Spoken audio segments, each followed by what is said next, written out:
vamos con Pau. La consigna de la jornada está inspirada en la Sociedad de Uruguaya de Gerontología y Geriatría, que bueno, tiene su columna habitualmente aquí en el programa, y en este caso estaremos hablando sobre la pérdida de memoria, también sobre factores de riesgo y bueno, cuáles son esos indicadores que podremos llegar a detectar para prevenir determinadas enfermedades. Estamos con la doctora Graciela Acosta. Gracias por acompañarnos, un gusto recibirte como siempre. Muchísimas gracias a ustedes por invitar a la sociedad y sobre todo por enfocar la geriatría como una disciplina de prevención también en parte. Bueno, han inspirado la consigna y le estamos preguntando a los televidentes de temprano que también andan con la memoria, ¿no? Porque a veces con el paso de los años nos damos cuenta de que la vamos perdiendo, o que nuestra memoria es más selectiva, o que nos olvidamos cosas. Claro. Yo creo que acá hay una cosa que es importante destacar, y es que si una persona de 70 años te dice, se olvidó de algo que le dijo el hijo, se preocupa horrorosamente. Si un adolescente se olvidó de algo que le dijo el padre, nada, sigue adelante y no le preocupa.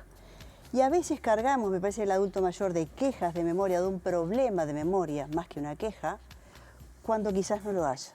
Porque hay cambios fisiológicos propios de la edad de la memoria, que nos va a pasar a todos. Capaz que a unos más, a otros menos.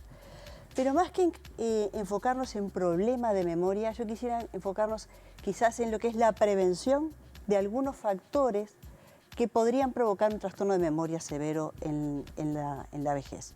Y la prevención es más que en la vejez, que también hay que hacerla, en la gente más joven, en los 50, en los 40, en los 30. Y dentro de esos factores de riesgo son los factores de riesgo cardiovascular. Y ahí tenemos la hipertensión, la diabetes, la dislipemia, la obesidad, el tabaquismo, el alcoholismo. Y es en eso que creo que todos deberíamos enfocarnos, y por suerte las mentalidades han ido cambiando, para decir, si yo soy hipertenso, ¿qué valores tengo que tener y qué tengo que hacer para mantener mi nivel de riesgo igual que alguien que no sea hipertenso? Lo mismo como la de la diabetes. Porque a mí me pasa muchas veces en la consulta que el adulto mayor viene y me dice, tuve 18, pero no pasa nada, ¿verdad? Y no, y sí pasa, porque a lo largo del tiempo, los 18 más los 18 más los 17 más los 16 hacen que haya un factor de riesgo a nivel arterial que favorezca ciertos trastornos de memoria.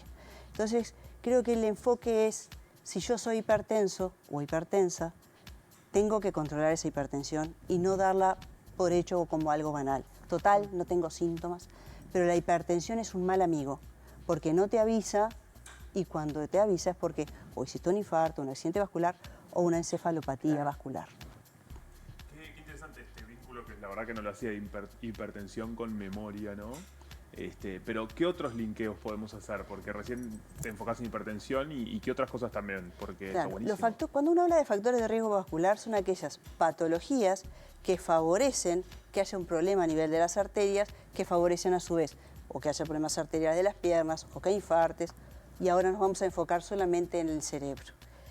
Así como está la hipertensión mal controlada, que podría darte que es un factor de riesgo para una encefalopatía, también la diabetes mal controlada puede serlo y se potencian a su vez, porque ¿qué pasa con el adulto mayor? Es más frecuente que aparezcan más enfermedades. ¿Por qué? Porque a medida que pasan más años es más frecuente encontrar hipertensos, diabéticos, dislipémicos. Claro. Entonces son todos factores de riesgo que favorecen los problemas arteriales, que a su vez favorece que la cabeza no esté tan bien irrigada y favorezcan que pueda haber problemas de memoria. Pero todavía antes era mucho más frecuente que la gente hiciera ejercicio físico, era otra vida también. Bueno, hay que volver un poco a esa prevención del ejercicio físico, de la comida sana, de evitar el sedentarismo, sin importar la edad. Porque el adulto mayor, más que la gente joven, debería, o todos por igual en realidad, hacer ejercicio físico.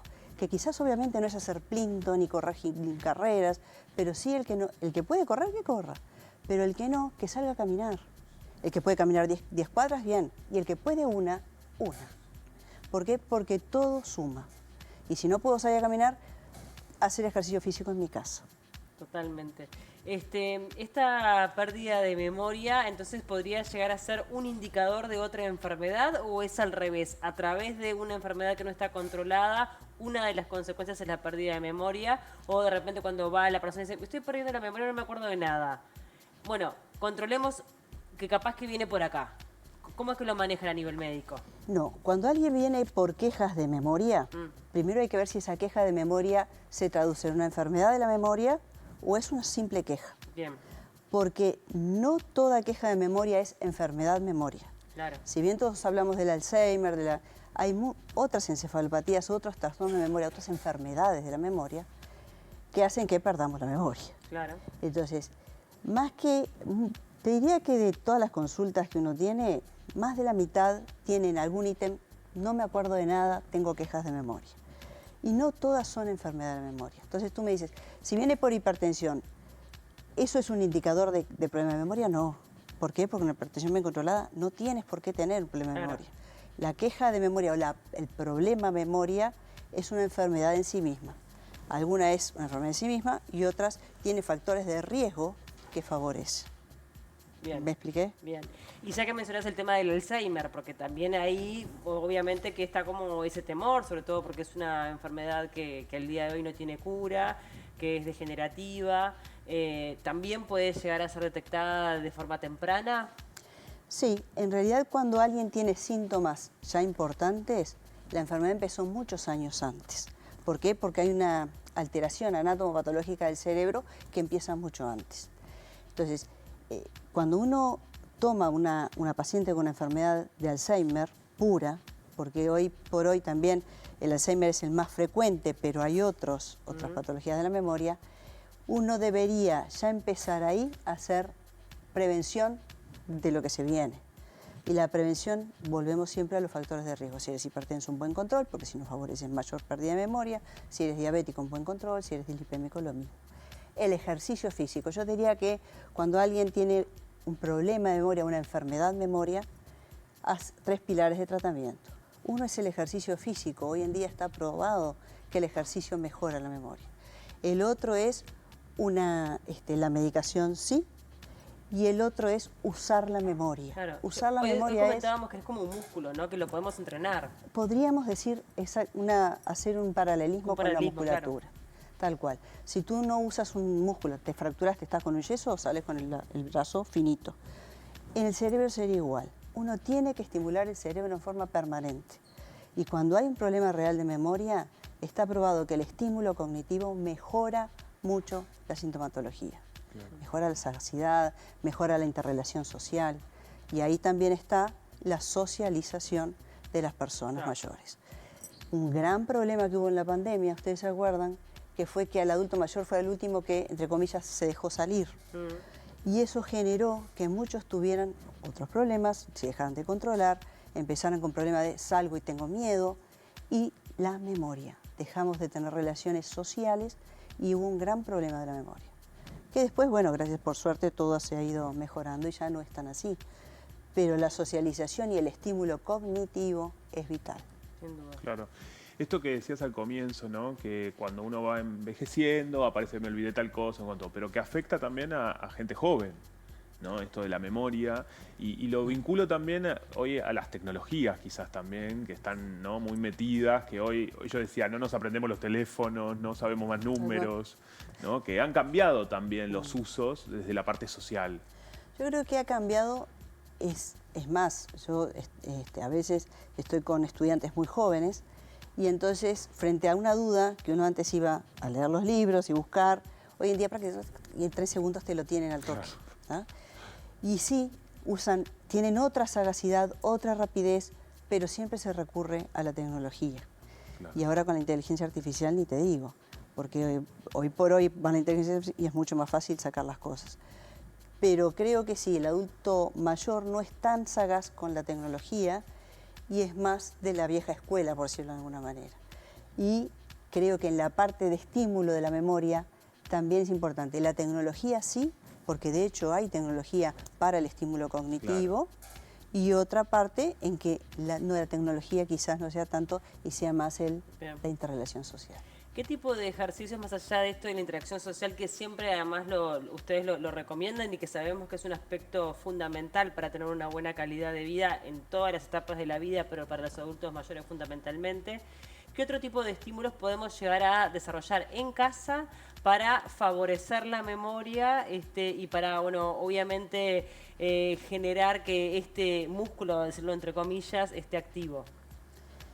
Primero, estimular la memoria solo es muy difícil. Bien. Tú podrás hacer palabras cruzadas, los programas que hay en la tele de preguntas, Sí. hacer las respuestas, pero si tú lees un libro y tú no lo puedes comentar, porque eso también, el comentar un libro, lo que, Sí. mira, yo leí, está el personaje, que eso también es parte de la memoria, el solito en casa está difícil. Pero esas cosas podrías hacer, las preguntas. Hay programas hoy por hoy en computación de estímulo de la memoria y hay varios programas Sí, diferentes. y vi, hablando de tecnología, hay algunos jueguitos también dentro de lo que Hay son juegos. los celulares y demás, que son específicamente para la memoria, Exacto. ¿Se acuerdan de las Ibirapitá para los adultos Sí. mayores? Bueno, ahí tenían ejercicios de memoria. Y eso es a través de las tecnologías. Y lo otro es ir a lugares, hay muchos hoy en Uruguay, por suerte, que se hace estímulo específico de la memoria. El concurrir a un coro, por ejemplo. ¿Por qué? Porque la música, la musicoterapia tiene mucho también de estímulo Sí, de memoria. claro. Y después otros ejercicios que se hacen específicamente dedicados a eso. Está muy bien. Claro. Pienso también que es importante eso del autoconocimiento y darnos cuenta de que nos está pasando esa pérdida de memoria, reconocerlo. A veces pasa quizás con los adultos mayores que temen decírselo a alguien más, ¿no? Como, ay, no, se va a pensar que eso también, ¿no? Claro. Como, Uno se siente vulnerable claro. también, en definitiva, ¿no? Yo creo que muchos de los miedos que hay es sí sentirte vulnerable, sí, si digo que tengo un problema de memoria, me van a poner a alguien en casa, Claro. me van a limitar, no me van a dejar. Claro. Y eso creo que es un trabajo que hay que hacer. Una cosa, volvemos al mismo, la queja de memoria, y otra cosa es el problema memoria, que es una enfermedad. Cuando hay una enfermedad de la memoria, si uno tiene la capacidad para pensar, bueno, yo tengo que resolver cosas y tengo que permitir que alguien, si yo algún día no puedo resolver algo, me pueda dar una mano y acompañar. Y entonces uno, en general la gente que tenga a alguien de confianza, también le tiene que empezar a decir eso. Y volvemos a lo mismo, no toda queja de memoria implica una invalidez de la memoria. Claro. Hay que empezar a estimular y hay que también cambiar la cabeza y el concepto de no voy a decir nada, al contrario, porque hoy por hoy, como dices tú, no es curativo el trastorno de memoria o el problema de memoria o la enfermedad de memoria, pero sí puedo prevenir y mejorar muchos de los parámetros que esto implica. Muchas gracias, la verdad que es súper interesante, como siempre. Bueno, muchas gracias. Un gusto recibirte. Gracias a ustedes por el tiempo. Tenemos que despedirnos. Muy bien, hemos llegado al final. Nos vamos a reencontrar mañana a partir de las 4 de la tarde cuando comencemos una nueva edición del Living. Gracias por estar del otro lado.